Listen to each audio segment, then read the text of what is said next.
Before we begin tonight's Planning Commission meeting, I want to make a few notes about our meeting format. Tonight's Planning Commission meeting is being held in person as well as online.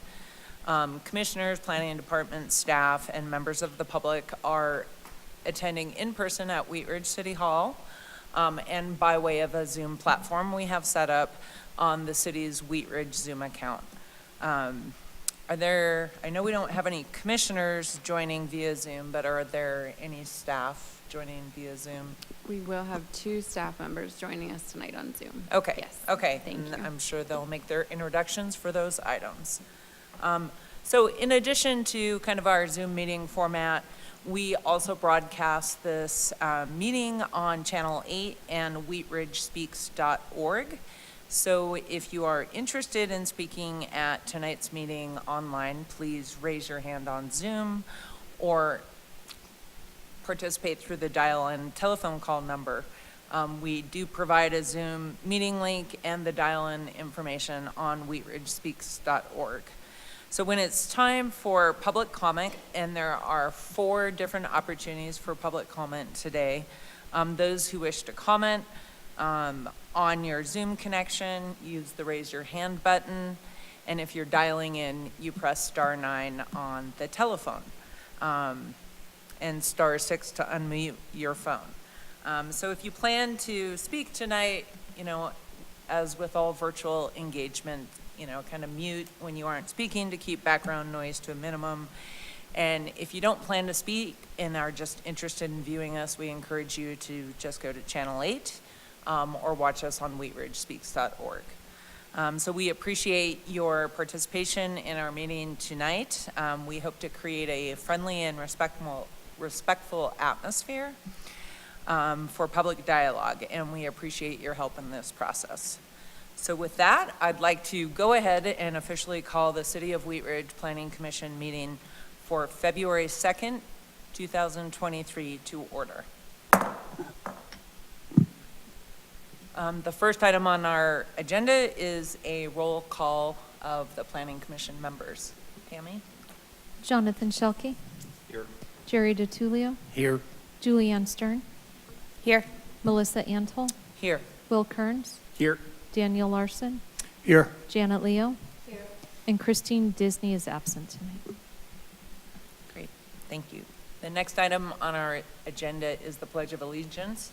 So everyone please stand and join me in the Pledge of Allegiance. I pledge of allegiance to the flag of the United States of America and to the republic for which it stands, one nation, under God, indivisible, with liberty and justice for all.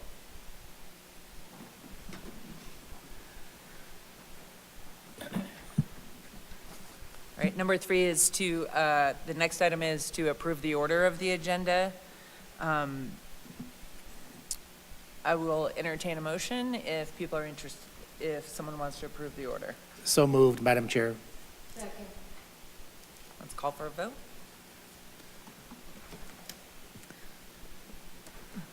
Oh, I knew I That's had okay. too much space. I need the voting button on that side. motion approved 7-0. Okay.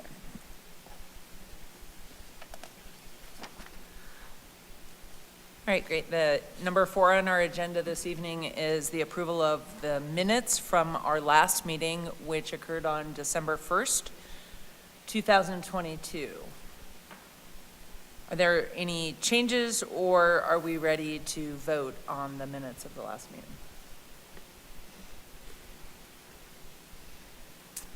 Madam Chair, I move that we approve the minutes from the meeting of December 1st, 2022.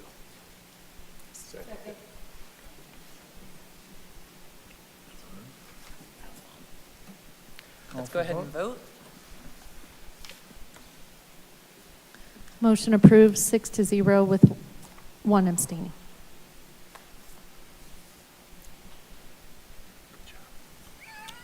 All right, we are now ready for the public forum part of our agenda.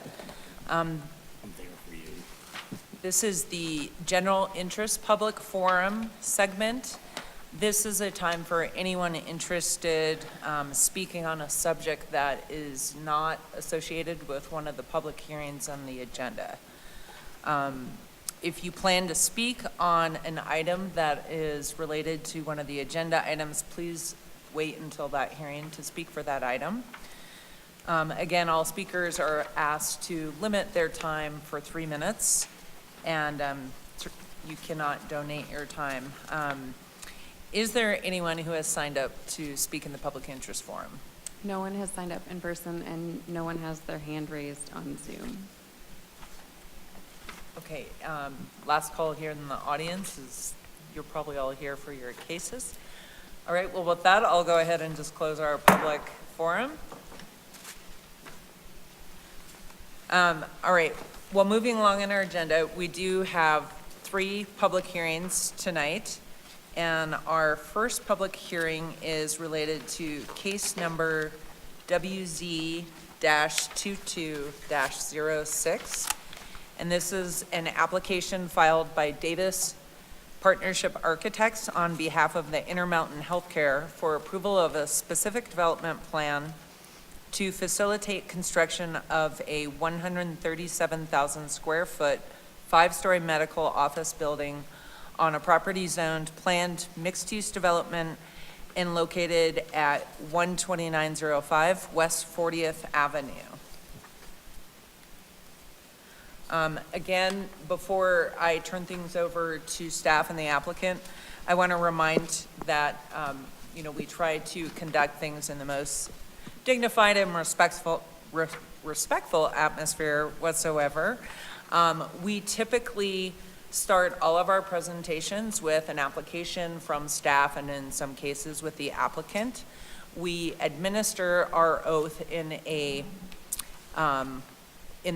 for a public hearing in this hybrid meeting format in a different way. So we are saying that when you comment during a public hearing tonight by choosing to testify, you are agreeing that the testimony you give will be the truth as you know it. So with that, did we have a staff presentation first or the?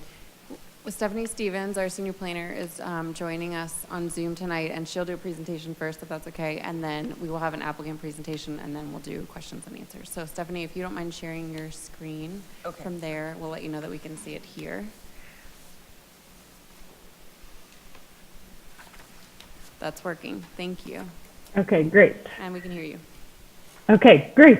Okay, so first off, thank you, planning commissioners, for letting me be virtual tonight. I'll go ahead and start the slideshow.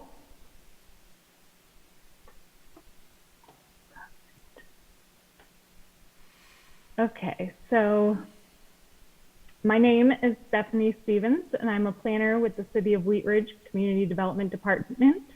I'm presenting case number WZ-2206, which is a request for approval of a specific development plan for construction of a medical office building on the hospital campus at Clear Creek Crossing, addressed as 12905 West 40th Avenue. I would like to enter into the public record the contents of the case file, the zoning ordinance, the comprehensive plan, and this digital presentation. The property is within the City of Wheat Ridge. All appropriate notification and posting requirements have been met, and therefore Planning Commission has jurisdiction to hear this case. The subject site is located at the north end of Clear Creek Crossing planned development, known as Planning Area 1, on the east side of Clear Creek Drive and north of West 40th Avenue. Interstate 70 borders the site to the east. On this 2020 aerial, the previously approved hospital and parking garage are shown in black, and the proposed medical office building, or what I will refer to throughout this presentation as MOB, is shown in red.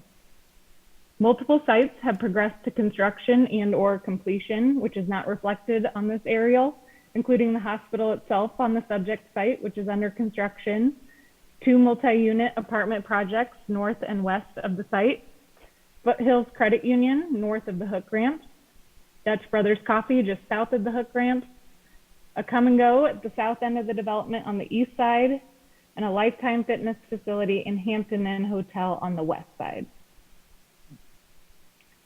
This is a 2021 flyover aerial of the site looking south. The hospital campus is shown with a red star. In this view, you can see the first phase of the multi-unit apartments, Foothills, and Come and Go, but there's still been a lot of progress since this was taken as well. The site was zoned to Planned Mixed-Use Development, or PMUD, in 2018, and the site is entirely surrounded by land that is also within Clear Creek Crossing PMUD zoning. A new planned development was recently established just west in 2021 for the second phase of the apartments. The adjacent site across Clear Creek Drive to the southwest is commercial subdistrict with an approved SCP application for a hotel. Retail restaurant uses are called for to the south across West 40th Avenue, which is currently vacant. The site to the north contains the regional trail and is reserved for open space. To the east is Interstate 70, which is elevated slightly above the site. This request for SCP approval is the second step in a two-part approval process pertaining to plan development. The first step occurred in 2018 when Planning Commission and City Council approved the Clear Creek Crossing Planned Mixed-Use Outline Development Plan, or ODP, which established the zoning. The ODP also included approval of a vision book that establishes the intended design and architectural themes and materials, as well as a design pattern book that includes the more substantive development regulations. An architectural control committee was established specifically for Clear Creek Crossing development to ensure compliance with the design pattern book, third-party review, consistency across the project, and to conduct schematic design review prior to city's planning review. It's comprised of members representing both the city and developer. The ACC has provided their recommendation of approval, which is included in your staff report. The applicant is requesting to build an approximately 137,000 square foot, 5-story, multi-tenant medical office building. The site is located in Planning Area 1, which is also called the Mill District, denoting this area as an employment-based sub-district in Clear Creek Crossing development. The overall vision for the 26.93 acre site along I-70 is to create a medical campus to serve Wheat Ridge residents and the West Metro community. The MOB is proposed to be located just south of the hospital and west of the parking garage, previously approved by separate SCP. I'll review the aspects of site design that are shown on this screen in the following slides. All primary infrastructure was accommodated for with the previously approved hospital SCP. The hospital campus and medical office building can be accessed from West 40th Avenue and Clear Creek Drive. The main access point is at 40th Avenue, which will eventually become a signalized intersection and is designed to be a street-like drive with sidewalks on both sides leading up to the buildings. Sidewalks surround the medical office building on all sides and will add to internal campus connectivity. There will also be a sky bridge to the parking garage on the east side of the MOB. The previously approved SVP for the hospital anticipated the parking needs of both the hospital and the MOB, and it has been confirmed that the amount of parking provided complies with the design pattern book for the use and size of the hospital and MOB. This SCP also complies with all grading, drainage, and traffic plans. On the screen, you see the MOB SCP. Surrounding sidewalks are shown in gray. Vehicular pullouts are proposed to the west for outpatient surgery drop-off and on the south for pickup. The southern pullout accesses are aligned with parking lot drive aisles to the south. A utility and trash enclosure and service vehicle loading area is proposed on the southeast corner. A service entry is situated on the east side. Decorated pavement has been incorporated along the main drive on the west side to bring cohesion with the hospital design at the ground level. The sidewalks between the MOB and parking garage on the east side will be lit and enhanced with landscaping and provides additional connection to the parking garage and through the campus. Here's the MOB landscape plan with landscaped areas shown in green. The overall campus exceeds the minimum requirements for 20% of the gross lot size to be landscaped by utilizing parking lot landscape islands, primary and secondary frontages for trees, shrubs, ornamental grasses, and perennials. Landscaping surrounds the medical office building and reinforces the organic shapes and curved lines and utilizes cohesive planting materials. Here are the west and east elevations. The west elevation is on the top of the screen and shows the primary entry, which will be visible from Clear Creek Drive. A majority of the east elevation will not be visible from I-70 because of the adjacent parking garage. The building is proposed to be 5 stories and 87 feet tall. The final design is cohesive with the hospital and reflects primarily gray precast concrete and variety of bronze metal panels and accents, glass curtain wall systems, and fiber cement board with stone veneer accents at the base of the primary entry.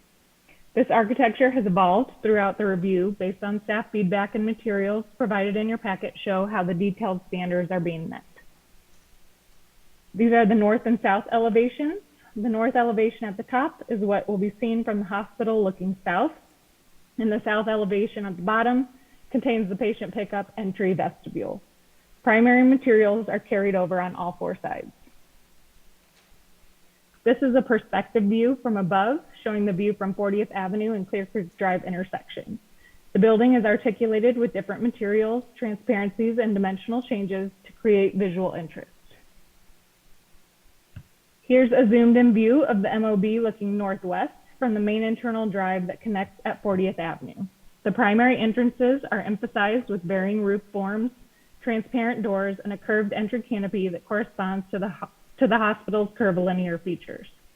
Metal accents form the glass curtain walls, and stair vestibules add variation. Incorporation of stone on the first floor creates visual interest and enhances the ground level pedestrian experience. Here's a view from the hospital looking south down the main internal drive and hospital entry drive. This is a good view to show the transparency and projecting accents, including the northern stair tower. Finally, here's a view looking north, showing the central corridor between the MOB and the parking garage to the east. A majority of the east facade will be hidden by the parking garage. However, this facade has also been enhanced at the ground level to improve the pedestrian environment between the medical office building and parking garage. Since Wheat Ridge is not a full-service city, we sent the application on referral to outside agencies, as well as completed our internal review. We did not receive objections from outside agencies, and coordination with these districts is ongoing. Before the hearing, the property was posted for 15 days, and letters were sent to property owners within a 600-foot radius. The case was published in the newspaper, and this presentation was also available to view on Wheat Ridge Speaks website. No comments were received. So with that, staff finds that the SDP is consistent with the ODP and is in compliance with all standards set forth in the outline development plan, Clear Creek Crossing Design Pattern Book, and City Code. The SDP is consistent with the purpose of plan development, and all agencies can serve the property. So ultimately, staff is recommending approval with conditions as listed in your staff report. And that concludes my presentation, and I will hand it over to the applicant at this point. Here for questions, though. Thank you.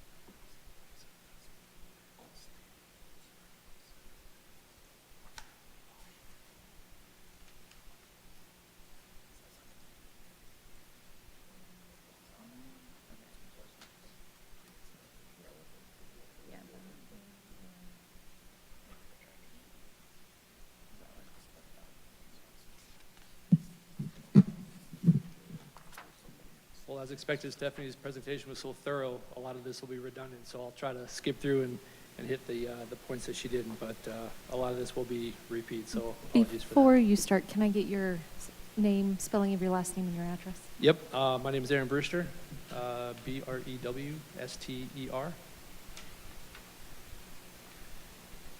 So hello, good evening. My name is Aaron Brewster, as I mentioned, Senior Vice President of Real Estate Development for NextCore. As Stephanie mentioned, we are seeking Planning Commission approval of our specific development plan.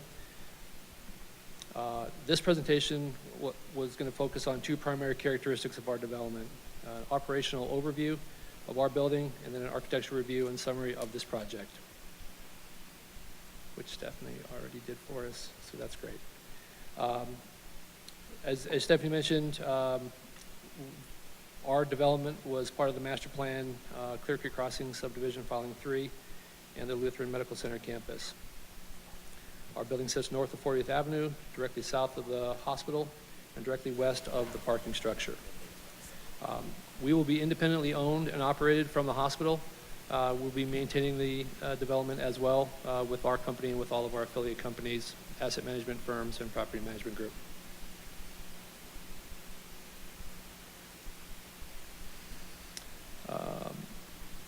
Building is designed as a multi-tenant medical office building comprised of healthcare services, service lines provided by SCL Health, now called Intermountain Health, as well as numerous independent healthcare organizations providing such services as orthopedics, imaging, women's health, and outpatient surgery center, to just name a few.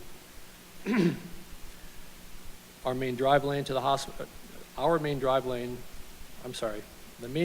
the hospital runs along the west side of our building, and the main entrance to our building is also on the west side.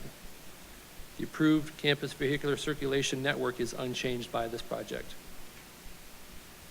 Parking for the medical office building will be provided by the parking structure and surrounding surface parking lots already approved as part of the previous hospital ODP.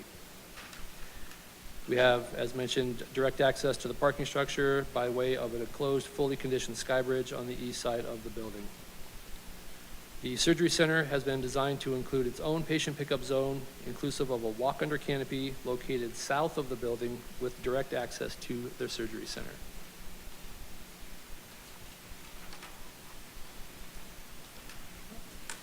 The loading and staging area, again, is at the southeast corner of the building. This will allow for delivery trucks to have direct access to the back of the building without impeding traffic flow to the parking structure.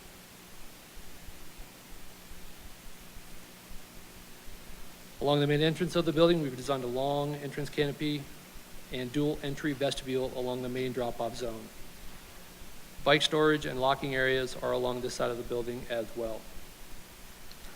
Now switching to the architectural component of the presentation.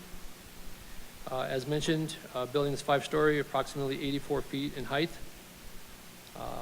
The ODP, the previous approved ODP, had developed an agrarian material palette for all buildings within this development with a strong tie to natural materials, rusticated finishes, and these themes are integrated into the exterior envelope.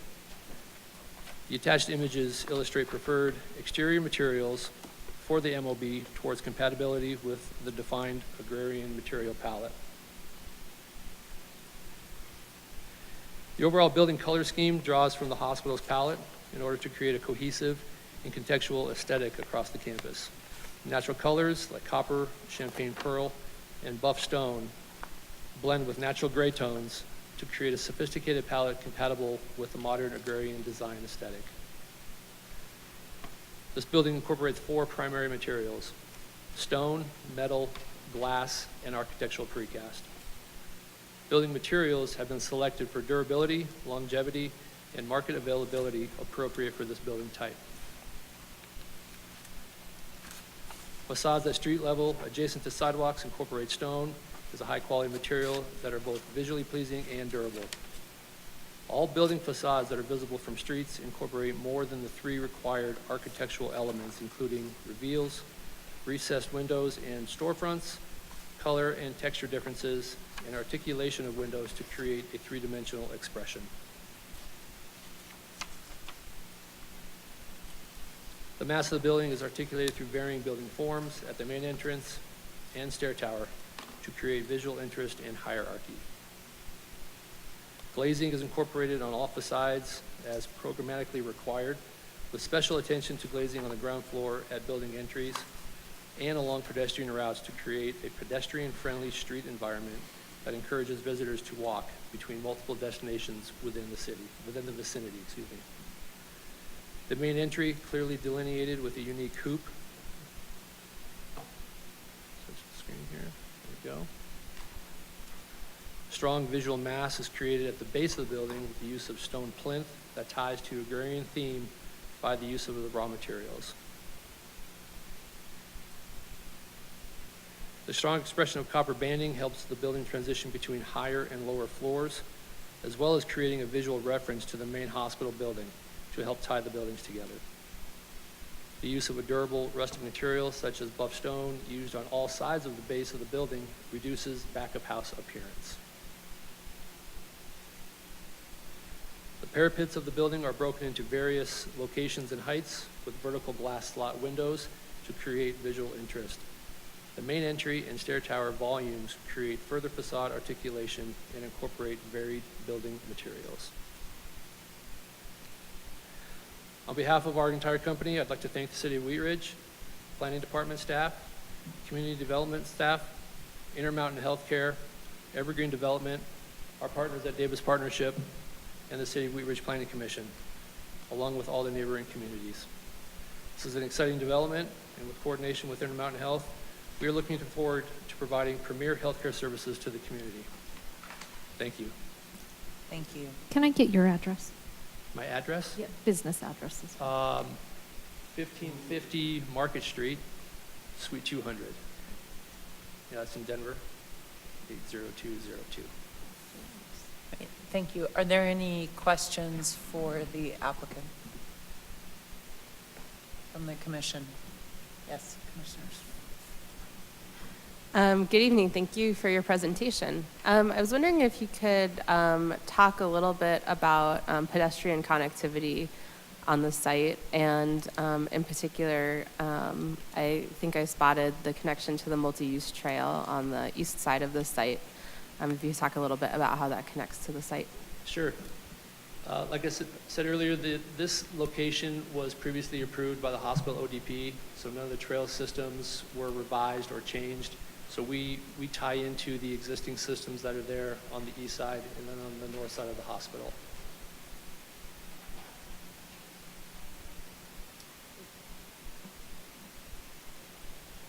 Any other questions for the applicant?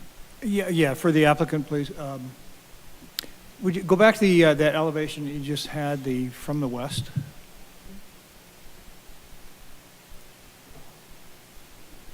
Yeah. Sorry.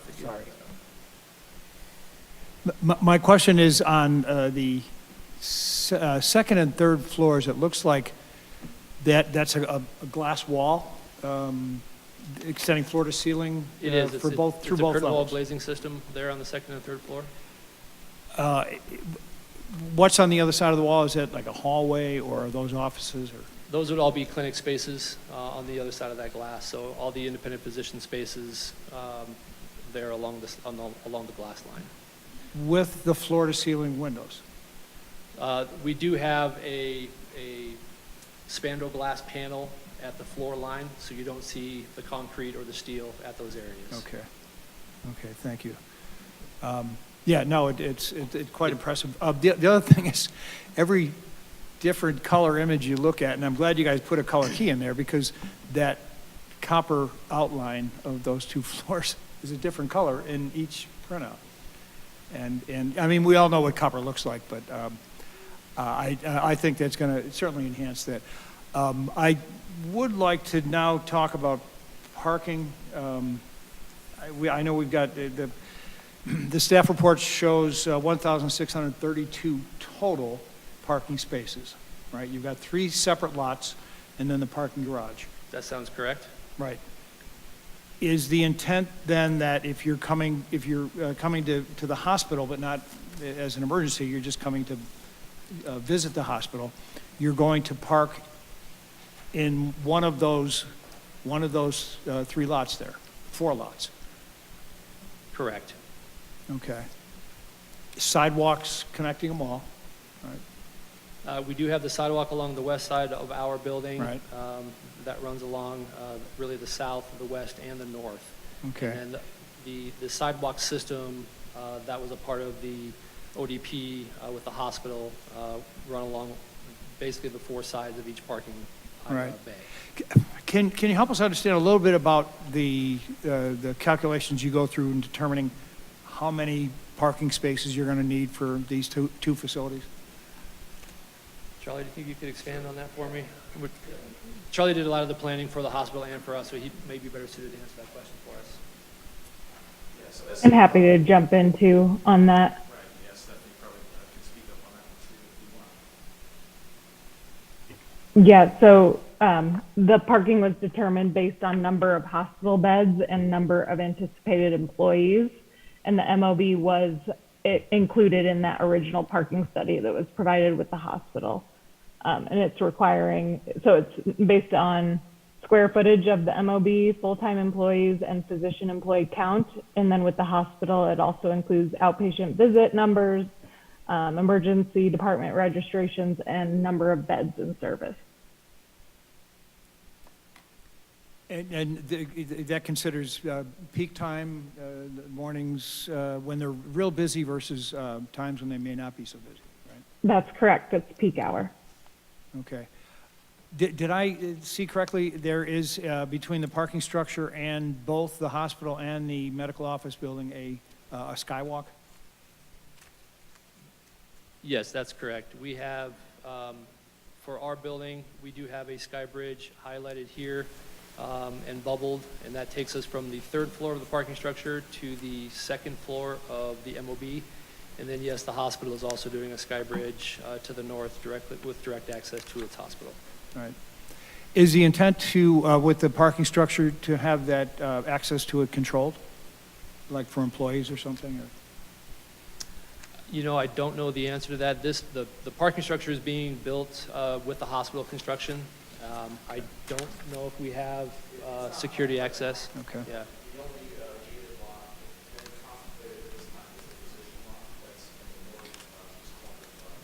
Right. Thank you.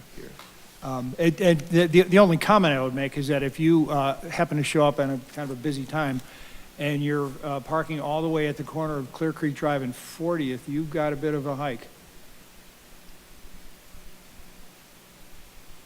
Maybe golf carts. Yeah, I'm kidding. I'm kidding. That's all I have right now. Thanks. Any other questions or comments for the applicant? Nope. All right. Thank you so much. Thank you. Okay. So now, I guess, like to see if there is further discussion among the commissioners. Oh, thank you. Any? You know, Dan brought up this the parking schematic, and the site does seem overparked. The Lifetime site also seemed overparked. I wonder, is it possible that we build all this parking and then we see how it actually operates? And do we have the ability that if this corner lot near Clear Creek Drive actually isn't used very often, if at all, which is what I think it's hardly gonna get used, it's so far away, that could be developed into another pad site or another medical office building or something that is more useful than just a parking lot that's so far out? I mean, is that sort of the chain of events that you think would occur, or? That's possible. So there's nothing in the zoning that would preclude that from happening other than justifying that the parking is sufficient for the existing and any proposed development. Okay. Yeah.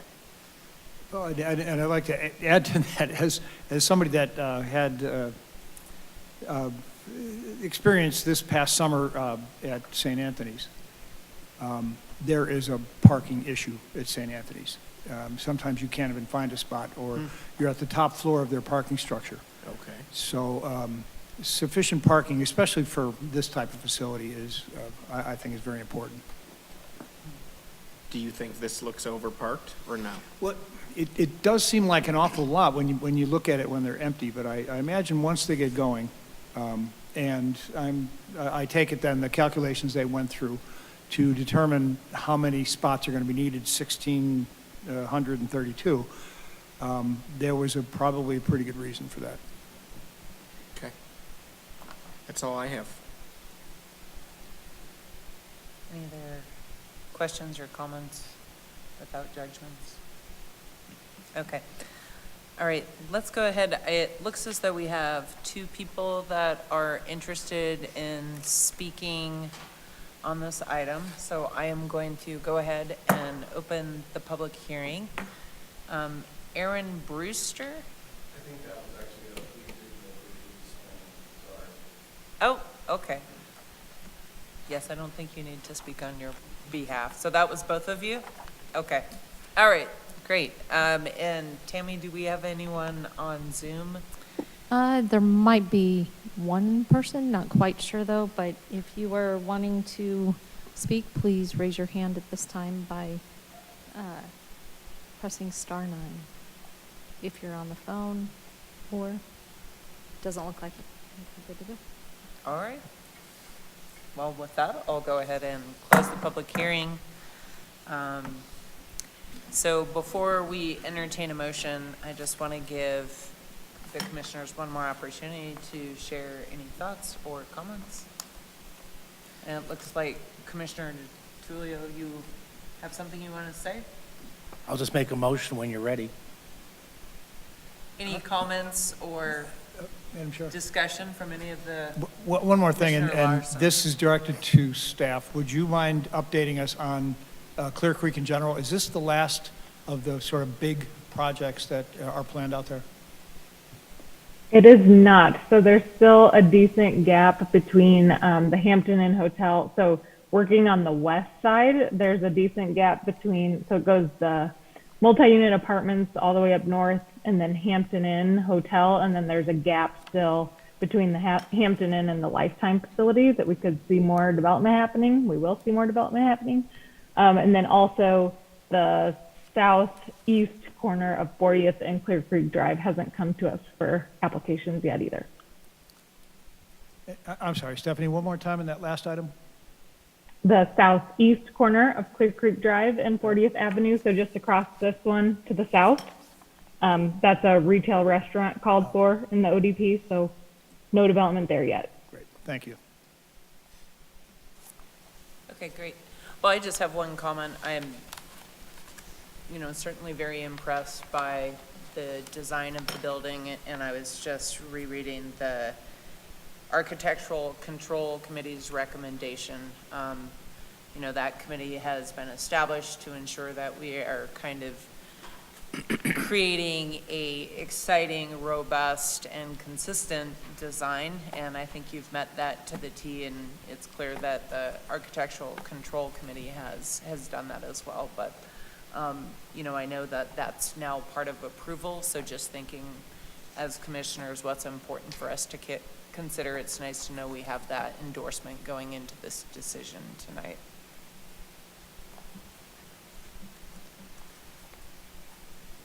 Are we ready for a vote? It looks like, all right, I will entertain a vote. Before I make a motion, is this the last stop for this city or planning commission? It doesn't have to go to city council, is that correct? Lauren? Yes, that's correct. Okay. Well, it's with great pleasure that I move to approve case number WZ 22-06, a request for approval of a specific development plan for the construction of a 137,000 square foot medical office building on property located at 12905 West 40th Avenue with planning area 1 of the Clear Creek Crossing for the following reasons. 1, the specific development plan is consistent with the purpose of planned development as stated in section 26-301 of the Code of Laws. The specific development plan is consistent with the intent and purpose of the outlined development plan. The proposed uses are consistent with those approved by the outlined development plan. Number 4, all responding agencies have indicated they can serve the property with improvements installed at the developer's expense. Number 5, the specific development plan is substantial compliance with applicable standards set forth in the outlined development plan and within the city's adopted design manuals, with the following conditions. 1, prior to commencing construction, civil construction drawings shall be approved and appropriate permits shall be obtained. Number 2, building permit submittals shall be consistent with the SDP. Madam Chair, I'll second. All right, let's vote.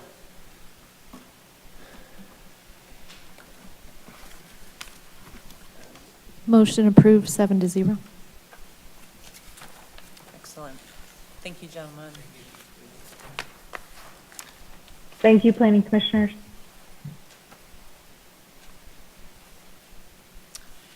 All right, our next public hearing item is case number ZOA-23-02, which is an ordinance amending section 26-803.g of the Wheat Ridge Code of Laws to adopt the flood hazard delineation maps for the Clear Creek River, dated September 2nd, 2022, as a local flood hazard area.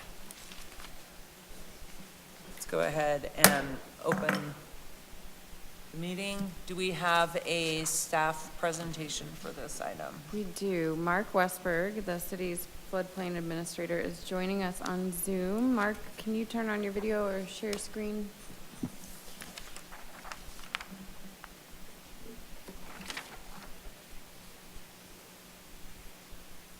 There we go.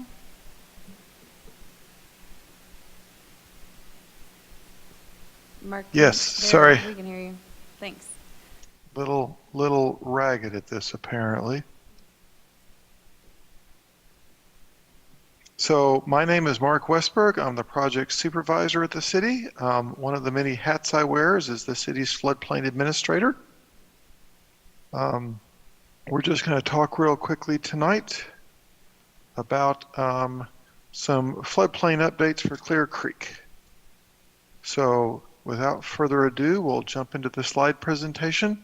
Our official floodplain maps are currently based on the 2007 Clear Creek FAD. FAD stands for Flood Hazard Area Delineation. I did not come up with this acronym. It's something the Mile High Flood District did decades ago, but it's basically a local flood map. The reasons for updating the maps is a lot has changed since 2007. It's been 16 years now. We have updated and better topography. The original topography was based off of aerials. The new topography is based off of what's called LIDAR. It's laser imaging. A plane flies overhead and shoots lasers down at the ground and gets the topography. It's much more accurate. And they're constantly evolving the calculation methods that are used, the computer programs that do these. And we have updated hydrology, which is the flows, the regulatory flows in the creek, that's 30% less than what is on the maps currently. We'll talk more about that in just a minute. The project sponsors for the FAD were the Mile High Flood District. They used to be called the Urban Drainage and Flood Control District, but they changed their name. Adam and Jefferson County and the cities of Golden and Wheat Ridge. And there's the Mile High Flood District's logo with a little squiggle in the middle. So we started working on the hydrology all the way back in 2015. It was basically initiated by the city of Golden. They contacted the district and said, hey, we've never had a 100-year flood in Clear Creek. Can we relook at this? And so they did. And there's a gauge, there's a USGS river gauge upstream of Golden that's been there for like 100 years. And so they looked at those flows and they based on them, and the regulatory flows, which are the 100-year flows, are around 30% less based on those gauge calculations than they were based on the calculations that were done in the past. So they allow you to calculate the regulatory flow two different ways. The sort of standard way, which is to sit down and look at the watershed and apply a bunch of engineering to it and figure out what the flow would be. Or you can use gauge data if you've got enough, and well, we've got 100 years of it. Now, when the calculations were first done, the ones that are the current maps are based on, those were done back in the 70s, and so back then we only had about 50 years of flow. But now we have 100 years of flow, and so we feel really good about that, the accuracy of that. The new flows were actually approved by FEMA in January of 2017, and we've been working on it since then, which is 6 years, to get the new maps done. We started on those in January of 16, based on the new lower flows. The other big change was that in 2014, the state of Colorado adopted that all floodways have to be based on a half-foot rise, not a 1 foot rise. And I've got a graphic that I'll bring up in a minute that I can explain that with. Also to incorporate changes along the creek. So some projects that are outside of the floodway in the floodplain had done some filling. There's a mini storage, Wheat Ridge mini storage down off of Marshall Street between I-70 and I-76 that actually filled some of the floodplain. And so this map is also accommodating those changes that were done there. And they did it with a permit, just for the record, because that's what we do. So I want to take a step back for just 3 slides and talk about why we have floodplains. The reason for floodplains are to communicate risk, and sort of on a layman's level, we all call them floodplains. The real name for them is a special flood hazard area. If you're in a special flood hazard area, you have a 26% chance of being flooded over the life of a 30-year mortgage, which is pretty high, right? 1 in 4 chance if you're in your house for 30 years that you're going to get wet. It's a much greater risk than a fire. It's actually you're 9 times more likely to get wet than you are to get burned if you're in a mapped floodplain, if you're in that special flood hazard area. So what if you're not in the special flood hazard area? 20% of all claims, and this is nationwide, that FEMA has received is actually outside of a special flood hazard area, outside of a floodplain. 1/3 of all disaster assistance is also outside of the floodplain. And so the mantra is that warning, everyone is at risk. When the 2013 floods hit up north, a lot of the properties that got damaged were outside of the map floodplain. Well, that's because the creeks moved actually up there. And so the other reason we have floodplains is to alert folks to go get flood insurance because they're a higher risk of getting flooded. Flood losses are typically not covered by standard homeowner policy. So if a tree falls in your house and knocks a hole in the roof and your house gets wet, that's covered. But if the waters rise up, come in through a door, come in through a window and flood your house, that is typically not covered. So the floodway is the most dangerous part of the floodplain. It's this area in the middle, if you guys can see my mouse on the screen. The floodway is the part on either side of the channel that has the highest flows, the highest depths, and the highest velocities because the water is deepest, so the water's flowing most there. We don't allow new buildings within the floodway, so you cannot build a new structure within that floodway. And really importantly, if an existing building in a floodway is substantially damaged, so if it's damaged over 50% of its value, we can't let it be built. Because the rules are, if you're substantially damaged, you have to build current to the code, and you can't build a new house in the floodway, so you can't rebuild your house. That's a big deal to me as a floodplain administrator. The floodplain is this area that's called the flood fringe on either side. We just know it says flood fringe. The whole thing is floodplain, but we just sort of say the area outside the floodway is the floodplain. Buildings out here have to be, if they're built there, can be built there, but they have to be elevated 1 foot above what's called the base flood elevation. That's where the water is going to get up to. Okay? Or they have to be built with flood resistant materials, and you can't have hazardous materials in those areas out there. And so there's a lot of rules in the floodplain. I sort of call the floodway the thou shalt not touch zone. You just really can't do much in there at all. Okay? But as you can see, someone could fill and actually build a house in the floodplain, but they've got to build it 1 foot above. And all of these are the special flood hazard areas. You can adopt areas outside of the special flood hazard as a floodplain, and what we call those is local flood hazard areas. And we regulate those exactly the same as a special flood hazard area. We just there's no mandatory insurance requirement to buy insurance as long as they're a local flood hazard area, not a special flood hazard area. So this is all of our floodplains. What we have along Clear Creek here is the special flood hazard area. This red hatched area is the floodway within that. And then along Lena Gulch, we have another special flood hazard area that also has a hatched area that's the floodway. And then down here at the bottom, right along 26th Avenue, it gets up into some people's yards, but that's it. There's a little bit of a special flood hazard area for Sloan's Lake.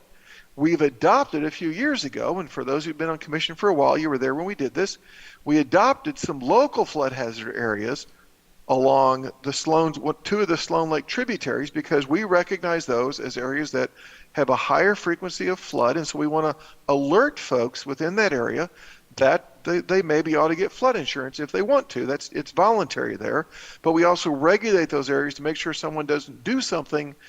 That we don't want them to build a garage or a house and the next time it rains it gets wet inside, right? So that's why we regulate those local flood hazard areas. So why do we already have a special flood hazard area for Clear Creek. Why do we want to adopt this FAD as a local flood hazard area? So even though the flows are lower by almost 30%, In a couple of cases, the future floodplain is actually wider than the existing floodplain. And that's mostly just upstream of the Kipling Bridge. And what's happened there is they've done a better job of modeling the actual bridge and showing that backs the water up a little more, even though the flows are 30% less. So we have a couple of areas upstream of Kipling that have slightly wider floodplains, and we want to make sure that we regulate those and someone doesn't go and do something in that future floodplain area that when it becomes floodplain, it suddenly becomes an issue. And also the floodway is wider in some areas, and we want to keep construction out of that future floodway. And I forgot when I had the diagram up, so I'm going to go back really quickly to that. And I apologize for that. We allow folks to fill within the floodplain, and how this limit is established, it's really more art than science, is that you allow folks to fill, you used to allow folks to fill, and if the water base flood elevation came up by 1 foot, then that was the limit of what could be flood fringe and what established the floodway. Well, the state, as I mentioned back in 2014, adopted new regulations that said the floodway is going to be a half-foot floodway. So the encroachment can only allow this water to come up a half a foot now instead of a foot in order to establish that floodway. So even though the flows went down by 30%, in several places the flows actually got wider. So I'm going to skip ahead now again back to my slide. So we want to make sure someone doesn't build a house in an area that's floodplain today, and they can follow all the rules and still do it right, okay? But when that area becomes floodway in the future, now suddenly that house isn't allowed to be there, and if it catches fire or gets damaged by a flood or a storm to 50% of its value, we can't let them rebuild. So it's a really big deal that we regulate those areas that are in worse shape in the future than they are in today's floodplain. And so we want to make sure that we regulate those areas. That's why we want to adopt the Clear Creek FAD as a local flood hazard area. So what will happen from a regulatory standpoint is I'll check both the existing floodplain maps, which are the regulatory ones that FEMA's adopted. I'll also check the FAD to make sure that area is not worse so that we can regulate those areas properly. So that's why we're here tonight. The Colorado Water Conservation Board, which is the state agency that regulates floodplains, adopted the FADs on November 17th. Mile High Flood Districts can adopt them either in February or April. I think in the staff report I may have said they did it in January. I wrote that staff report the day before the meeting happened, and they chose to move it off a month or 3. They're not having a meeting in March so that they can adopt several FADs all at once. So they're taking 2 or 3 instead of just 1 to the board to get that adopted. So it's not been adopted by the district yet, but it will be. We want to adopt it as the city because, again, we want to regulate those areas that show a higher risk of flooding in the FAD as a local flood hazard area. We're going to have a public meeting on February 15th. I was going to try to do it this week, but it just didn't work out. So we're going to do that on the 15th. We couldn't get addresses due to our outage from the cyber incident back in August still. City Council is going to have first reading on February 27th and then second reading on March 13th, and then it would become effectively basically at the end of March, about the time I have my annual floodplain meeting. So that is my presentation. Thank you, Mark. Are there any questions from the commissioners? Commissioner DiTullio? So if this new map is adopted by the city and then also by the state or or Urban Drainage and Flood Control, does that give the city more authority to tell the property owner what they can and cannot build in these areas? Is that going to give you the sole authority of telling somebody, well, you can't build there or you can? Or are they going to have to remove a structure if it's already there? No, nobody has to remove anything ever if it's in good shape. So what it would do, it would allow the city to regulate these areas that are worse, and there's not many of them, the areas that are worse, that are shown in a worse flood hazard, It allows us to regulate those now, the same as we'll be doing in several years once FEMA adopts these as the official maps, and then we come back and adopt them as our official maps too. So these flood maps, the FAD, we fully expect that to get through the FEMA process and be adopted within 2 to 4 years. Right now, they're just running very slowly due to budget reasons.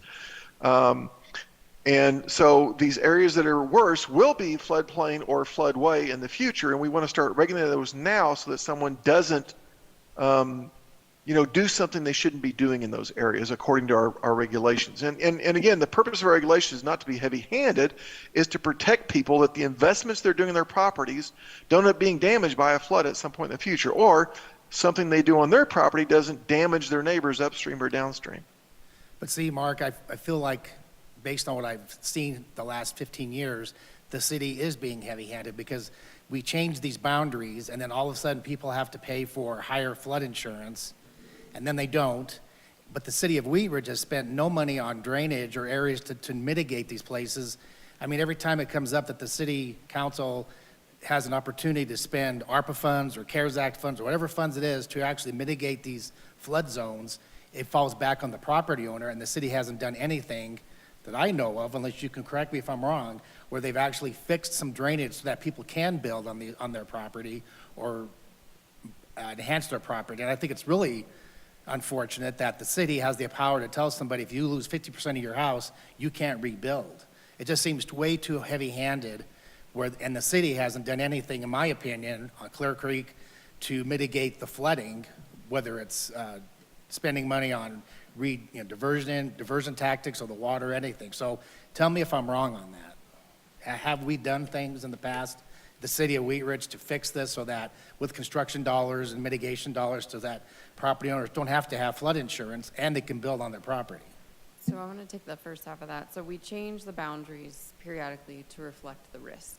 And as our data methodologies get better, we can more accurately assess the risk, which is why those boundaries change periodically. You are absolutely right that the city does not have a sustainable revenue source to address floodplain and stormwater infrastructure. That will be a future study session topic here in the next couple of months. So our public works director is working on that. You can't have an infusion of one-time bond funds and fix the infrastructure needs that are in the city. We have acquired properties in the floodplain and the floodway, sort of periodically. You've approved subdivision plots where some tracts that are encumbered by floodplain get dedicated to the city. We have outright purchased some land to try to limit how much impacted property is in private hands, because it does have an impact. Mark, you could probably speak maybe more to specific projects that we partner with Mile High Flood District, so we're leveraging city funds against their dollars. If there's any recent projects you wanted to highlight. Yeah, actually, we're imminently, within the next month or two, going to be kicking off updating the master plan for Clear Creek to identify the projects that we can get people moved out of the floodplain. There's a project on Clear Creek in what we call the Clearview neighborhood, basically between 44 downstream of 44th down to possibly all the way to Wadsworth, that we would try to get several dozens of folks removed from the floodplain with that project. It's several $1 million. What we're doing right now, we had started looking at that project years ago when the maps first got adopted in 2014. But when we started relooking at the hydrology and seeing that the flows were going to go down by 30%, then we paused that project in its entirety to wait for this remapping, this FAD map, to get updated. And now that that FAD map's updated and it's been approved by the state, we're going to be pursuing that project again. I'm actually going to be applying for a grant through FEMA, I believe it is. It's, the State Hazard Mitigation Office runs it, manages the grant, but to study to see if this project might be eligible for FEMA funds at some point in the future. Those grant opportunities are extremely competitive, and you have to show that your benefits outweigh the costs by at least a ratio of 1. And when we look at this back in 2000, I want to say we looked at it in 2009, 2010, we were nowhere near being able to reach that, because most of the folks in that Clearville neighborhood the flood doesn't hit them until we get to like a 25-year storm. And it's very hard to compete with folks that are getting hit, every 3 years by a flood. So it's very difficult to get federal dollars. We're looking at opportunities to try to find a funding source by way of city dollars. We'll be speaking with council about that, as Lauren said, in a few months. We've already got this on the list with the district to try to fund this in the future with them paying half the cost and us paying half the cost. We're trying to partner with some of the property owners downstream to maybe have them contribute some of the construction costs for this, because it would benefit their properties, the industrial properties, not the residential properties. That's not an expectation there, but the industrial properties. And I do want to say, for the vast majority of the stretch of Clear Creek, the new FAD map is has much less impact than the current flood maps. We've got many properties in that Clearvale neighborhood, not maybe a third of the properties, they get removed from the floodplain with this remapping, which is why I'm really frustrated. It's going to take FEMA 2 to 4 years to approve our maps, because if I could get those maps approved tomorrow, I'd have dozens of people that would no longer be required to buy flood insurance. So in general, this FAD project is a much, much better situation than we have today from a flood risk standpoint and a mandatory insurance standpoint. But we've got to wait for those to get adopted. But in the meantime, I don't want to have folks that are at a higher risk, and we've identified that higher risk, to do something that invest in their property in a way that becomes an issue later on when those maps do get adopted in 2 to 4 years. So that's the reason for adopting this as a local flood hazard area. Any other questions? There we go. Or Commissioner Larson? Mark, is there any way you can share with us, even if it's a ballpark figure, about how many properties, particularly residential properties, we're talking about that are within the floodway? I don't have that number off the top of my head. There are dozens, mostly in that Clearvale neighborhood. Those are where most of the properties are in the floodway. And most of those, the floodway boundary in that neighborhood is actually shrinking a little bit. Like I said, most of the places where the boundary gets a little wider is upstream of the Kipling Bridge. And that's basically a commercial industrial area, or it's a lot of area that is greenbelt. But even our greenbelt, if the Parks Department comes to me and says, I want to put up a pavilion or I want to do something here, I want to make sure I regulate that with the best information available, and right now the FAD is the best information available. I still have to continue to regulate based on the current maps, but in those areas where things get a little bit worse, those few areas, we want to make sure that we regulate those appropriately. And following that up, Mark, is there some way to see this redeveloped map, this new map that you're going to be working from? There is actually, and I was just looking to see if I've got that handy and if it works. Sometimes I go there and it doesn't work, but I can attempt to pull that up very quickly. While you're pulling that up, Commissioner Larson, there's over 100 homes, for sure over 100 homes in the floodplain and floodway in the Clearvale neighborhood alone. And there's also multi-unit structures in that neighborhood, so it's a really significant impact in that neighborhood north of Anderson Park. Prevents a lot of people from being able to build a garage or a shed. Just basic investments are inhibited by their impact from the floodplain. Mark, do you want to maybe just verbalize? It's a publicly accessible website, right, that you can zoom into? Yes, or it is. log into? It is, and for anyone that's interested, I can certainly share the link, and we can include the link in the minutes. Certainly, I found there's a comparison map that's got a slider. It's very slick. What you see on the right is the existing maps, and so here's I-70, just to orient you. Here is I-70. Here's I-70. I-76 goes up this way.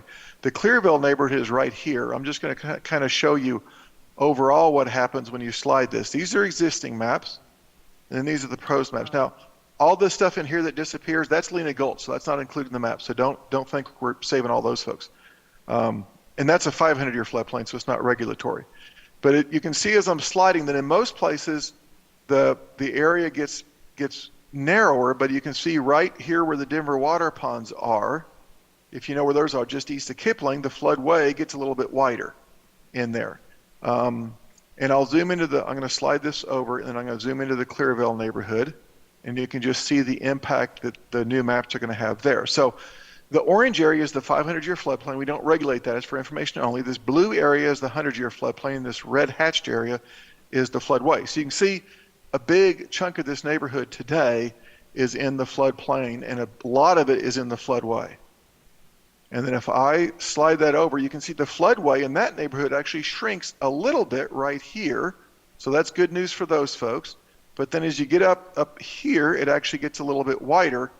Continues to shrink in that neighborhood. But you can see, remember the big blue line, all this area that's blue now? So when the new maps become adopted, all these houses in here will be actually out of the floodplain. So I wish I could get FEMA to adopt the floodplains tomorrow, but I can't even, right now we can't even get FEMA to look at them. They're only accepting one FAD study to look at from the district this year. So far, we're trying to talk them into accepting another one, but they haven't yet.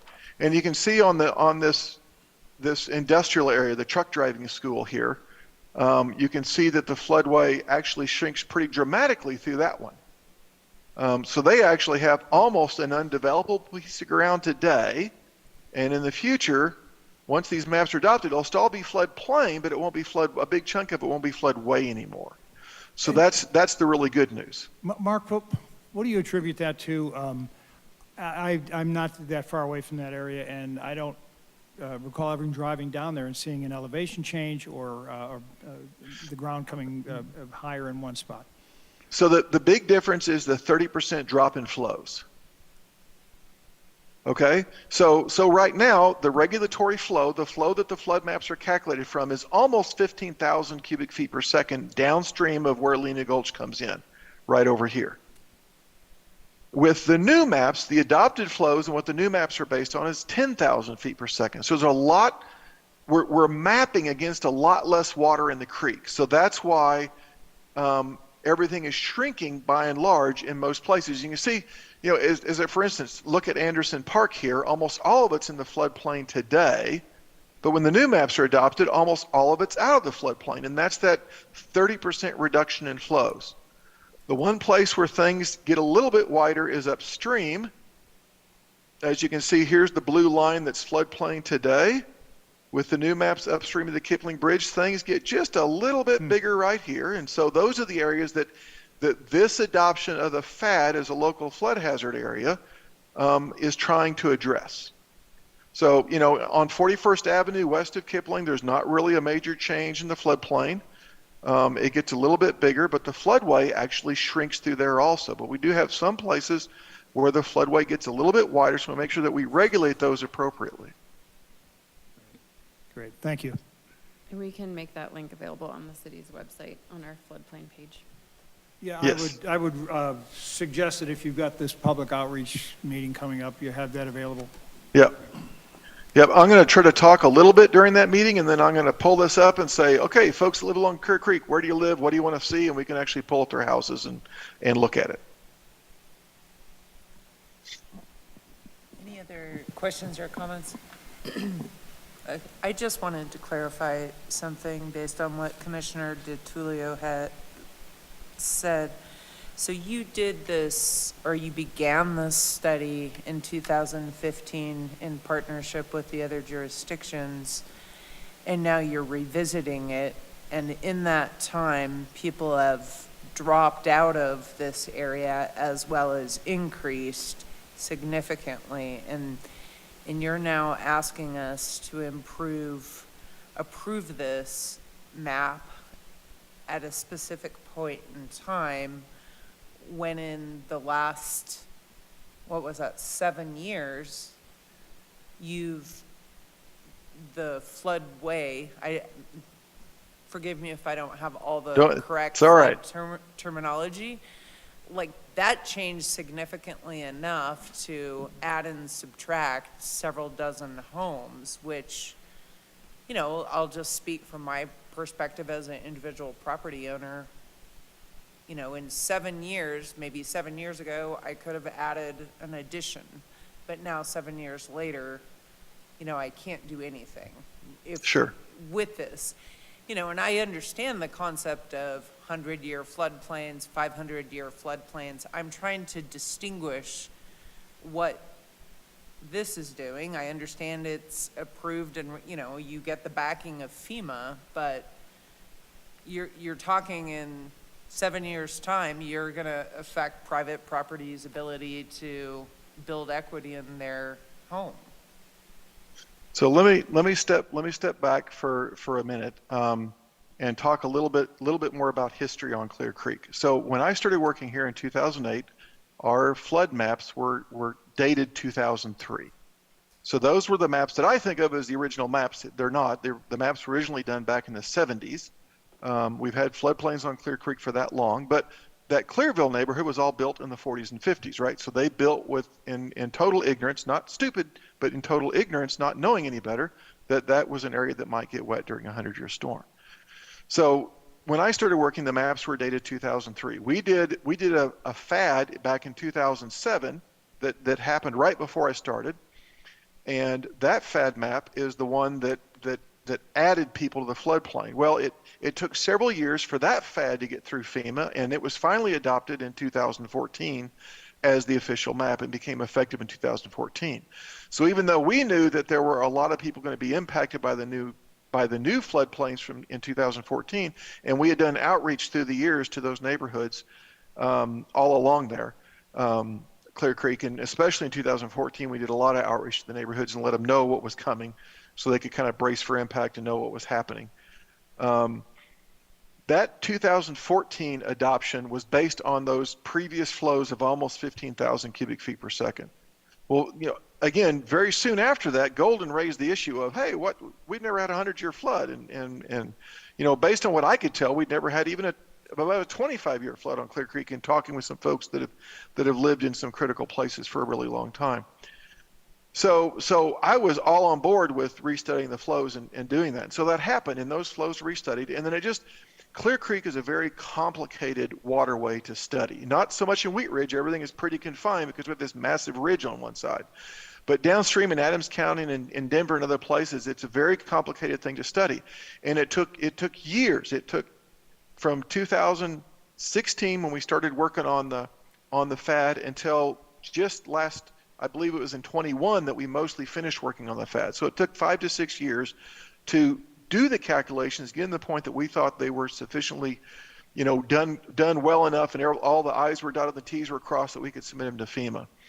And so we started reaching out to FEMA for that, and we just got word this last month that FEMA was only going to accept one project from the district, and they had already teed up another one called Niver. I'm not sure where that is. To go. That one was already ready to go, and so they sent that one into FEMA. They're hoping that at some point this year we can submit Clear Creek to FEMA also, so that we can get that started in the 2 to 4 year process to get through the review process with FEMA, all the appeal periods and everything else that's involved, so those become the official maps, which will actually remove a lot of people from the floodplain and remove that mandatory insurance requirement. You saw as I was moving the slider how many people were coming out. So it takes a lot of time. What we're trying to do tonight is just in those few rare cases where the new floodplain is going to be a little bit wider and the new floodway might be a little bit wider, we want to make sure we regulate those areas with the best information possible so that we can protect people from the risk that living along the creek has. Mm-hmm. So that's the goal in what we're doing tonight. Okay, thank you, Mark. I mean, I do appreciate that, and I think it's vital that, you know, we kind of achieve those objectives you've laid out through this mapping. It's just, maybe it's the time lag that makes it seem a little, I don't want to say, it's just surprising, right, to see that type of change over that period of time. But thank you for that answer, your thoroughness. Commissioner Stern, did you have a comment? Yes, thank you. First of all, Mark, I just want to say thank you for your passion and your informative presentation. You take what is, I'm sorry, but kind of a wonky, detailed subject, and you really work to make it understandable for the commissioners and the public. So thank you for what you do as our city's flood administrator. Again, sorry if that's not exactly the right terminology. I have to say I have a little bit of a different perspective. It's interesting, this scenario Commissioner Antle painted, because I'm thinking, if I built an addition 7 years ago and something, well, let's say I have part of my property that became part of the floodway, and I was thinking about building there 7 years ago, I would be saying today, whew, dodged a bullet. I didn't build something that is at a really high risk of flooding. And I actually see this work as a really important piece of what our community can do to encourage, regulate, incentivize more resilient patterns in our built environment. And I think we have a really important responsibility as a city and commissioners to set the context for that. So that's just my perspective. Madam Chair. So I just wanted to reiterate what I was talking about earlier. Yes, the flood maps are important, and we should do that. But the problem is, this is a musical chair exercise where these are changing every 3 to 5 years, and people are going in and getting out and paying for flood insurance.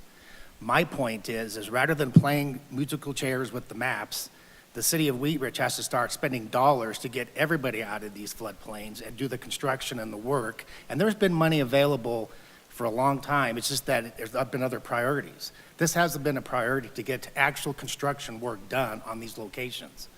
So my point is, rather than doing another flood map, because it's 30% less flow, and then 4 years from now, when FEMA approves it, Clear Creek is above 30% flow. Now it's at 50% flow, and these people are still paying flood insurance, or they're gonna have to redo the map again. It's time to quit playing musical chairs with the citizens of Wheat Ridge who live in this area and do some construction that benefits them, so they're not being put in and put out and spending all this money on flood insurance.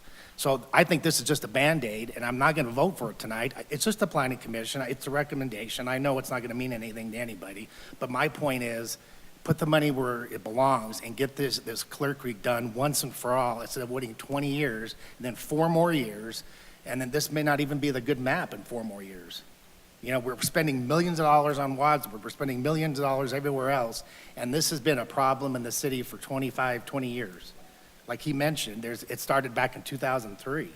So I'm not trying to pick on anybody, and I think that the hard questions have to be asked. Where's the money? Show me the money on this. And so I'm not voting for it tonight until they bring a package together that says, here's the money, here's the map, and we're going to do this. Thank you.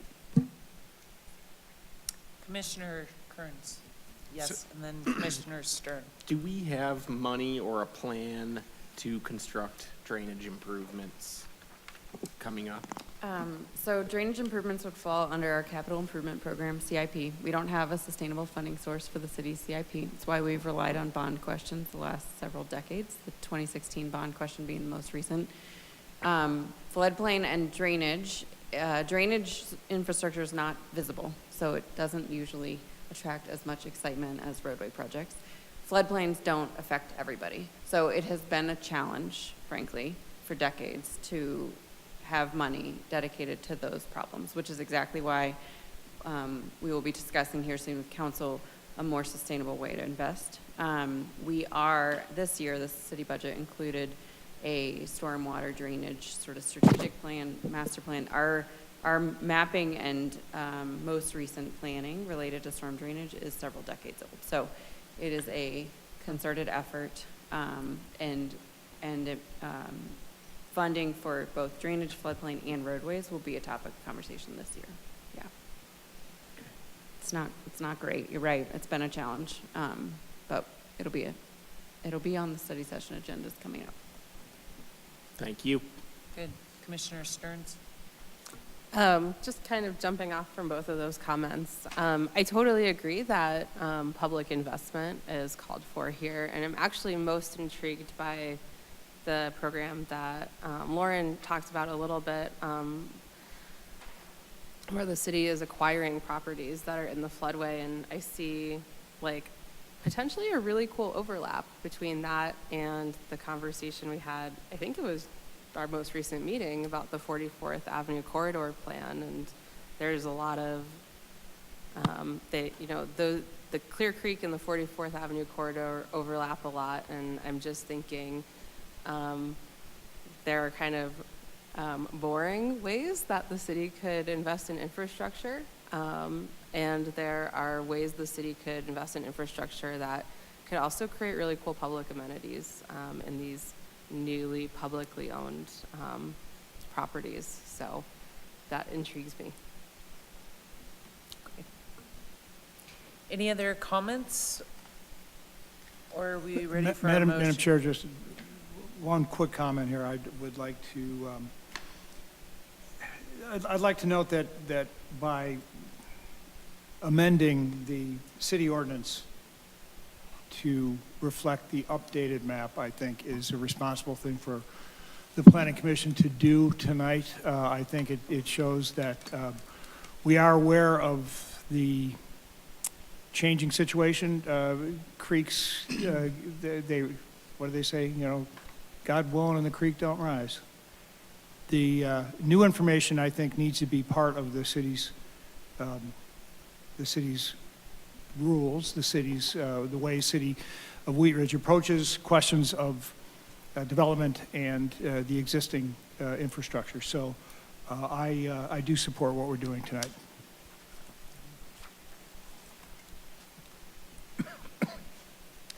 Is there a motion? Madam Or- Chair, for the record, there's nobody in attendance and nobody on Thank the you. Zoom anymore, yes. Yeah, Just clo- jumping close- yeah, ahead. Close that. Yes, I will close the public hearing.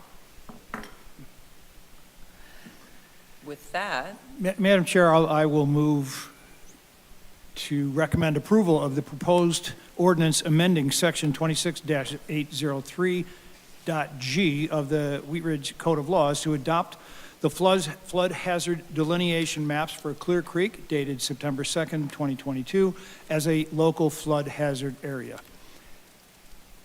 is there a second? All right, let's go ahead and vote. Yep, there we go. Motion carried 6-1.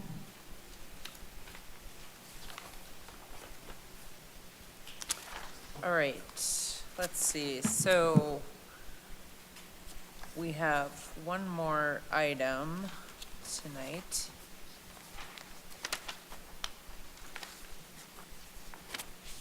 And this number, our last public hearing is case number ZOA-23-01, which is an ordinance amending section 26-115.e of the Wheat Ridge Code of Laws concerning request for the interpretation by the Board of Adjustment. Lauren, do we have a formal presentation for this one? Just a couple talking points from me. So hopefully this feels pretty straightforward. You saw in the staff report, there are a lot of code sections where an applicant has the chance to appeal a decision. And most of those indicate the time frame within which an appeal needs to happen. This section related to code interpretation that would go to the Board of Adjustment does not have that time frame, and we recently experienced a significant and surprise appeal 5 or 6 months after a decision. And so Mr. Dahl, the city attorney, recommended that we fix that by creating a little more clarity and adding a time limit. It was his recommendation that we do the 30 days, I think is where we landed. And so that is the ordinance in a nutshell. Thank you for that overview. Are there any questions from the commissioners about this item? Lauren, the reason we're even discussing this tonight is because in the existing ordinance, there is nothing that says if you're going to appeal a decision by the Board of Adjustment, you have to do it within a certain period. Am I correct? Yeah, the specific scenario is that if you're going to appeal a zoning code interpretation by the director to the Board of Adjustment, it has to happen within a window, and that's the days that are missing, yeah. And can you just real quickly go over the sort of process? Yes. How this comes about, Yes. where the director's decision would come in the process? Yes, so every day, over phone, email, walk-in, we have people that come and ask our team what is my zoning, what is my setback? And many of our regulations are black and white, not all are. For example, you've seen the use charts. We can't possibly have thought of every possible land use. So every so often, we will say, okay, this is most similar to A and B. And if it's not in the benefit of the inquirer, they will often then say, I don't agree with you. And then we more formally say, this is most similar to A and B, and that comes in the form of a letter that the director signs. That is a dated letter, signed letter, and that's the official determination. And it's the appeal of that written determination that would then go to the Board of Adjustment. It's not frequent. Thankfully, we have both, I think, a pretty current zoning code in a lot of respects and a problem-solving approach. So only 2 times in my tenure, in the last 10 years, have we had an appeal to the Board of Adjustment. This most recent example was from the billboard industry, and we had sort of moved on. And so having that appeal come 5 or 6 months later felt a little bit out of left field, and would be sort of out of the norm, which is why we'll make this change. And review real quickly for the record, the time period we're putting in here. 30 days 30 days from the date the letter goes out from the director. from the, it would be 30 days from the date on the letter. The date on the Yeah. letter, okay. Okay, thank you. Any other questions or comments?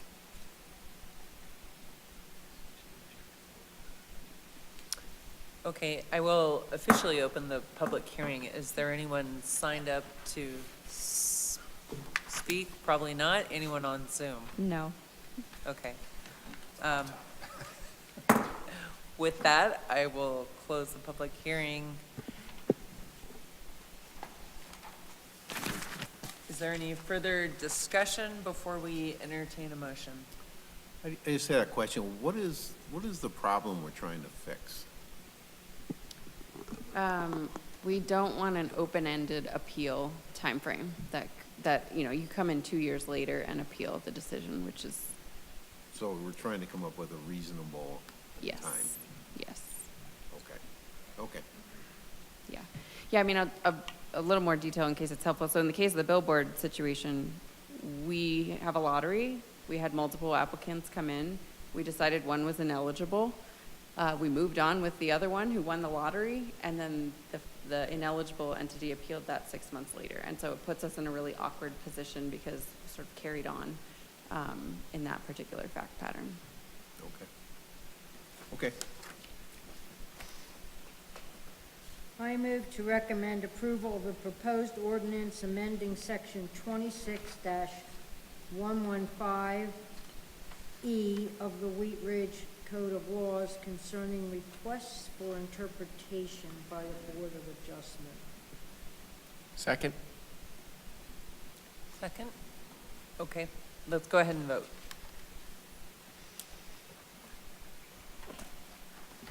Motion carried 7-0. Great, that concludes our public hearings for this evening.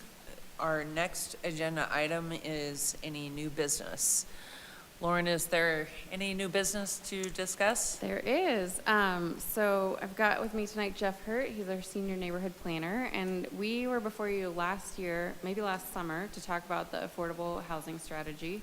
Technical document, very much informed by council policy direction, was adopted by council in January. And we wanted to circle back to you with an update on what that contains, primarily because there are some action items that include code amendments that will come to you, and we don't want to surprise you. And we had a really good conversation when we talked about the strategy last time. So Jeff is going to give you a quick summary. Okay. Thanks for having me tonight. So I'll try to be concise on this, but the purpose of the agenda item tonight is, like Lauren said, to just inform you of the recent council adoption of this strategy, particularly since Planning Commission will interface with some of these items as implementation happens. So I'm just going to briefly walk through the process that got us to the strategy, give you an overview of the strategy itself without diving into any of the content unless you want to, just to orient you to the document, and then at the end, happy to answer any questions, take comments to kind of inform next steps. So the origin of this project I think most of us, many of us know that this is one of the most pressing issues in the city and the state. So with that, we applied for a grant in late 2021. We got the grant to be able to do this strategy. It is the first of its kind in Wheat Ridge in terms of doing a detailed sort of community-specific needs assessment and articulating policies and things like that. Long overdue, and something that most of our peer cities have done years ago, frankly. This is very much a foundational kind of document for future hard decisions on the topic, but so it's a lot of it is really objective, kind of technical analysis type thing, and very much sort of a city council driven process. So the timeline, and this is a very high level, we kicked things off last May with council.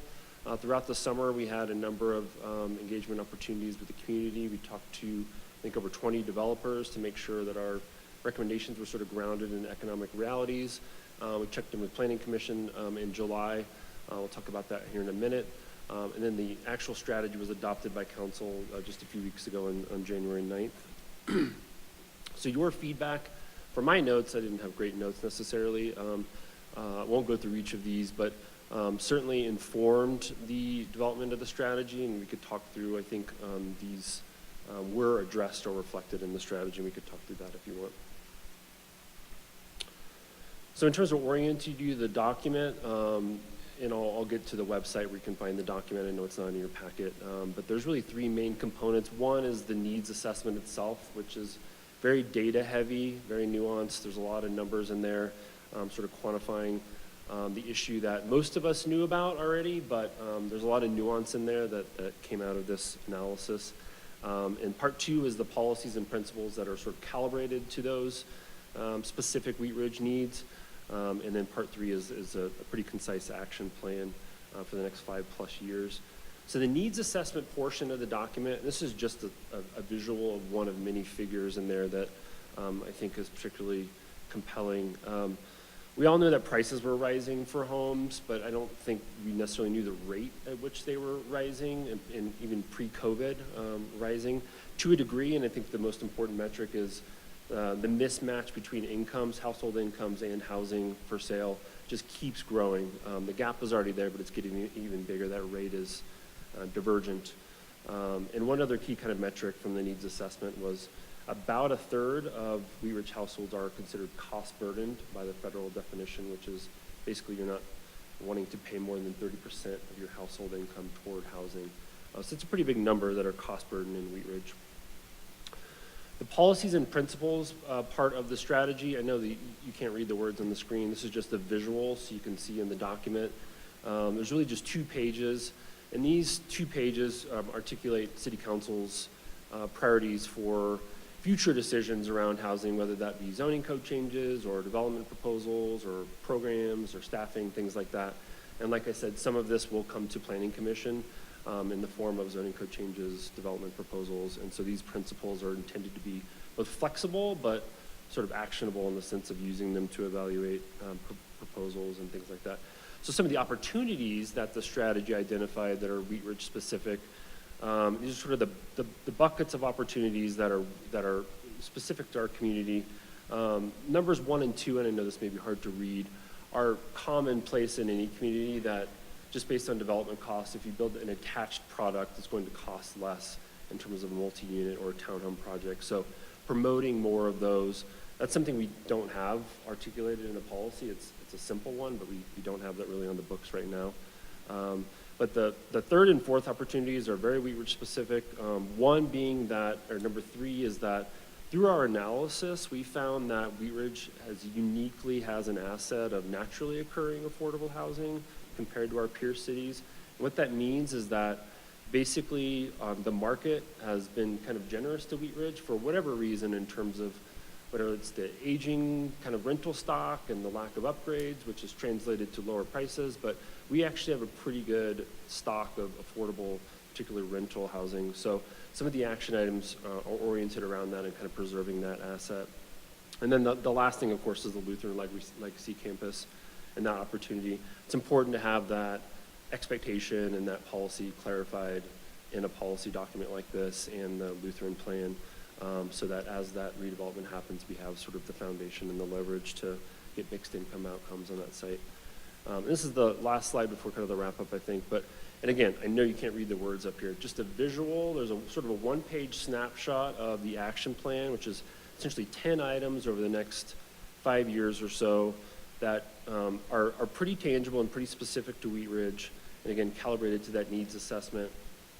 Several of these would be kind of in Planning Commission's wheelhouse in terms of zoning code changes. One I'll highlight is the idea of creating a new zone district framework where we would create a new R4 zone district. That would include an inclusionary component, which basically means a required set aside of units for deed restricted affordable housing. And basically with this idea of a give-get approach, if the city's providing either incentives or more density or more height, in return, we should be getting some sort of community benefit, inclusionary housing being one of the things. So happy to talk about that framework and how it's calibrated with our mixed-use zone districts. It's very jargony, but we could talk about that. One other thing of note, just real quick, is the creation of a new housing fund, which is fantastic. Council actually created the fund the same night as adoption, so that fund is already created in there and has an initial sort of seed of funds from the short-term rental lodgers tax. And that fund will be very important because there's a lot of future funding opportunities that will be coming from a variety of sources, one of which being the voters' approval of Proposition 123, which creates a statewide housing fund. And so having a fund in a framework like this is important to have opportunity to leverage those funds. So, and then the comp plan update is going to be huge. I should say that this strategy it's not about allocating density or changing land uses anywhere. It's about creating a framework and tools. That kind of stuff is more for the comp plan, which we're hoping to start later this year. So that concludes my presentation. The website on the screen that has tons of background information, including the adopted plan that you can look at. And happy to answer any questions or take comments, like I said, that will help us with our next steps. Jeff, that whatsupwheatridge.com housing, that's the entire report, right? The entire report is on that page, but you can get a host of other background materials like the council packets and all that kind of stuff on there. At the same site? Yes. Okay, thank you. Is this summary you just gave us on there as well? I will put it on there right now, or Okay. tonight. Okay, tomorrow. no, I love it. It was so succinct, and No, you're right. from a It should- visual perspective, it beats, like a 100-page technical document. Yeah. Of course, we'll do. So But great work. I know this has been a long-term effort, and it's something that everyone is thinking about, and there are no easy solutions, so we need kind of a long-term strategy. So I appreciate the work. you made a comment about the asset of having, I don't know the words you use, relatively affordable housing. Can you elaborate on that a little bit? Yeah, the jargony term is naturally occurring affordable housing, NOAA, which is basically the data found that we have a larger stock proportionally of units that are in that affordable range for, in particular, that sort of workforce housing income bracket compared to our surrounding cities. And so you can make all kinds of assumptions about why, but the assumption is we have a lot of aging rental units that haven't been upgraded. And so those price points have been more locked in compared to other cities that have seen redevelopment and more investment. So these are like older apartment buildings, is that what you're saying? Yeah, and they're all over the city. They're embedded in neighborhoods, right? They're embedded close to corridors. We have quite a few more of them, maybe than even us thought. And that's just because of when the area was developed and when those were built, as opposed to other places. Yeah, we're almost fortunate that the market forces haven't invaded those areas yet. Yeah. Okay.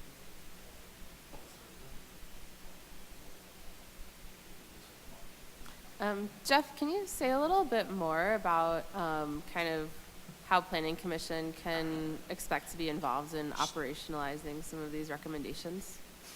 Yeah, for sure. So there's a couple things that come to mind, and Lauren, you may want to elaborate on this, but One, in terms of that action plan, there are zoning code changes that are called for. Certainly that comes through planning commission, and we could talk about what those might look like. They're articulated pretty well in the strategy. The other being just development decisions, right? Rezoning decisions and things like that, where you have a criteria that looks to an adopted plan to find consistency. And so this being an adopted plan can be used in those situations and is intended to be flexible when you're looking at residential, large projects, things like that. Yeah, I think, on a zone change, the criteria is compared to an adopted plan, and we most frequently talk about the comp plan, but depending on the project, we would reference this plan. And I guess to elaborate, I was going to mention this in future dates. We have a study session on Monday with council to talk about sort of a host of miscellaneous zoning code updates, but two among the many are proposed reduction of the parkland fee in lieu for a deed restricted affordable unit, and a potential reduction of the parking requirement for deed restricted housing, which is well documented to have lesser parking need. And so those are directly coming from this study if they were to advance. Lauren, I'd like to think that as this process moves forward, that rather than take up the time of a planning commission meeting, a regular meeting, that we have some kind of a study session, because I've got like 1 million questions. Well, maybe not 1 million, 100,000 questions. Yeah, we certainly can. I'd be happy to talk to you offline. I think you'll see a lot of this phasing. That big graphic was a 3-year implementation plan. So we can't possibly manage to do it all at once. We are going to need to hire somebody who is a housing expert that knows more on this topic than Jeff and I. So at some point in time, we could certainly do that. It's a great start, and there's certainly, what we've said to a lot of people is there are more questions than answers, but there is clear policy direction and commitment from this council. So yeah, we can certainly consider that as we move along.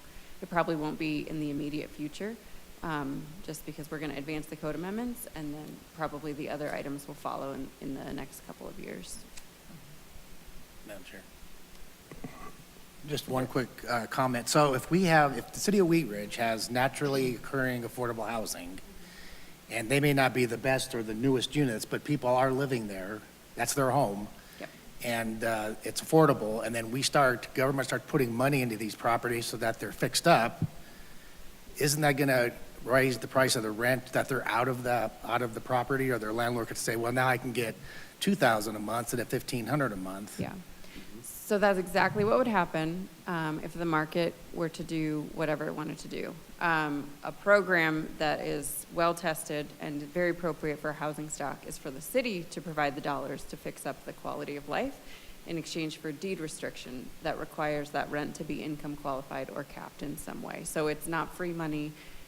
It's a way to actually preserve our more affordable housing stock, because what we increasingly see, the Housing Authority, Foothills Regional Housing Authority, wanted to purchase an apartment complex where they had a lot of tenants who utilized vouchers, and it was sold very quickly, sort of off-market, to a private investor. And so that is exactly the example of displacement that would happen if the market sort of did what it wanted, and our intervention would be to deed restrict and protect and preserve. So does that mean that a property owner who has a multifamily or a duplex has to go to the city before they can sell their property? It could mean that if they used the city funds and implemented the deed restriction. No, I mean, are they going to be restricted that the city gets first right of refusal? No, that's not it would be a incentive-based program typically, yeah. And this is for either one of you guys. Is there a target for percentage of rental versus ownership? I know it wasn't even that long ago. I think it was last summer. One of the, I think it was the Denver Business Journal published an article saying that of the communities in the Denver metro, Wheat Ridge led with the highest percentage of rental units. Yeah, it's a good question. There's not a target. We're not trying to shift sort of who owns or who rents. I think there's not a silver bullet here for Wheat Ridge or for the metro area. And I think the overriding philosophy of this plan and council's direction and our consultant's recommendation was do something. Don't be paralyzed by having to fix this or shift numbers or have targets, like do something. Anything is better than nothing. Sooner is better than later. There, you'll see in the news, I think increasingly the Proposition 1, 2, 3. So there are targets in terms of the percentage of affordable units that may make you eligible for access to funds. But this strategy and plan does not lay out a specific target of like how many owners do we want, how many renters do we want, how much affordable. We just want to try to shift that curve a little bit to preserve affordability, and there's probably a few different ways we can do that.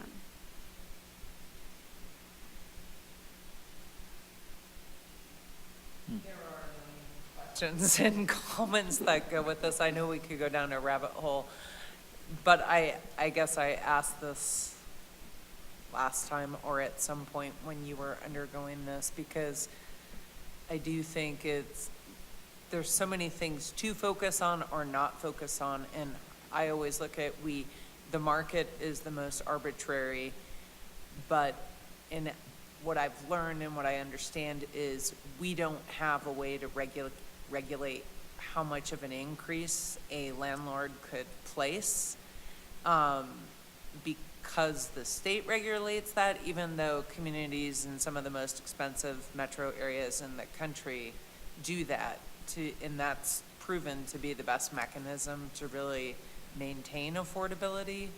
I mean, is that something you guys explored, or are we just, kind of our hands are tied because of our state law? Yeah, rent control, you're right, is a matter of, what do they call it? Matter of statewide importance. It's not something we can implement locally. What I would recommend is, we didn't send this to you in advance. We'll send you the link. It actually reads like a magazine. You've seen some of CCB's, for a really heady topic, doesn't read like a staff report. We can print it out. What I didn't think to do before tonight is have a printed copy. So to the extent you're interested in that, I know we're trying to reduce our reliance on trees, but it's a heady topic. So if you want a printed copy, let us know. And we can do that, and then we can continue to have sort of follow-up questions. They did a really good job of explaining what we can and can't do, exploring the toolkit that the state produces, exploring their own recommendations, documenting why is housing expensive, why is developing housing expensive, Right. and I think they did a really good job of explaining that generally, and then giving also Wheat Ridge specific examples. So it may elicit more questions, and that's okay. But I think we're pretty proud of the work that they did, and if we can add it to a future agenda to talk about once we've had a chance to digest a little bit. And I just to add to that, I do think there will be space for a lot of these questions through the implementation items that would come back to you. So like the whole zoning code framework thing will have a lot of those questions in terms of how do we calibrate these requirements to projects and areas. So I don't want you to feel like this is the last, certainly not the last opportunity. I think there'll be several years of evaluating and reevaluating the strategy and a number of things that will come before you. We did this.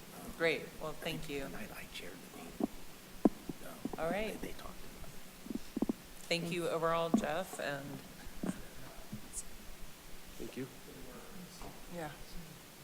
Okay. That's exciting, right? We've never had one of these before.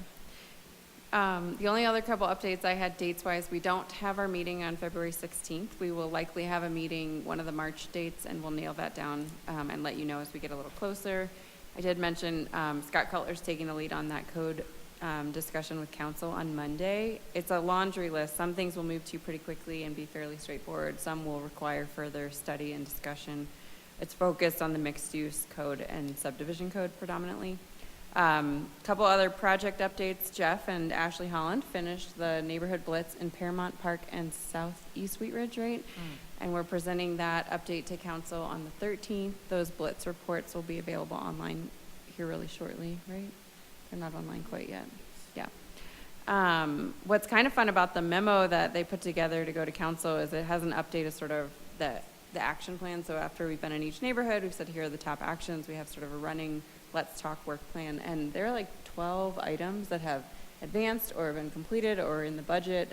So it feels like we are getting a lot more strategic about sort of connecting city projects with community interest. The floodplain topic was one of the highest ranked items in Clearville, so it was nice to see that come back up on the radar.